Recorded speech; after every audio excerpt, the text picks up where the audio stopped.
Gated committee వెంచర్‌లో HMDA approved permission తోటి మనకొక 128 స్క్వేర్ యార్డ్స్‌లో మనకొక ఫర్నిష్డ్ ఇండిపెండెంట్ హౌస్ అయితే ఈరోజు సేల్‌కి రావడం అయితే జరిగింది. మీకు కవర్ చేసి చూపిస్తున్న ఈ హౌస్ డైమెన్షన్ వచ్చేసి 30/38.4 అండి. అండ్ ఈ హౌస్ టోటల్ బిల్డప్ ఏరియా వచ్చేసి 1100 ఎస్ఎఫ్టీ. ఈ ప్రాపర్టీ ప్రైస్ వచ్చేసి మనకి 67 lakhs అయితే కోట్ చేస్తున్నారు. ఇంక్లూడింగ్ వుడ్ వర్క్‌తో. ఇన్ కేస్ వుడ్ వర్క్ వద్దు అనుకుంటే ఈ హౌస్‌కి పక్కనే 2 హౌసెస్ అయితే వుడ్ వర్క్ లేకుండా అవైలబుల్ ఉన్నాయండి.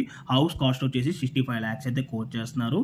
అండ్ ఈ ప్రాపర్టీ ఎగ్జాక్ట్ లొకేషన్ వచ్చేసి బాచ్పల్లి క్రాస్ రోడ్స్‌కి నియర్ బైగా ఉన్న మల్లంపేట న్యూ ఓవరాల్ ఎగ్జిట్ 4కి 5 minutes డ్రైవ్ డిస్టెన్స్‌లోనే ఈ ప్రాపర్టీ అయితే లొకేట్ అయి ఉంటుంది. సో మీలో ఎవరికైనా ఈ ప్రాపర్టీ కనుక నచ్చినట్టయితే ఇమీడియట్‌గా ఆన్ డిస్ప్లేలో ఉన్న నెంబర్‌కి అయితే కాల్ చేయండి. ఇన్ కేస్ ఓనర్స్ కనుక మీకు కాల్ లిఫ్ట్ చేయలేకపోతే త్రూ వాట్సాప్‌లో మీరు వాళ్ళకి పింక్ చేసినా కూడా as soon as possible owners అయితే రెస్పాండ్ అవుతారండి. అండ్ మీలో ఎవరైనా 3 BHK ఇండిపెండెంట్ హౌసెస్ కనుక చూస్తున్నట్టయితే సేమ్ బిల్డర్ ఇదే లొకేషన్‌లో 3 BHK సింప్లెక్స్ ఇండిపెండెంట్ హౌసెస్ కూడా అవైలబుల్ ఉన్నాయి. దానికి సంబంధించిన ప్రైస్ డీటెయిల్స్ కానివ్వండి, లేదంటే ఫ్లోర్ ప్లాన్ డీటెయిల్స్ కావాలనుకున్నా కూడా ఆన్ డిస్ప్లేలో ఉన్న నెంబర్‌కి అయితే కాల్ చేయండి.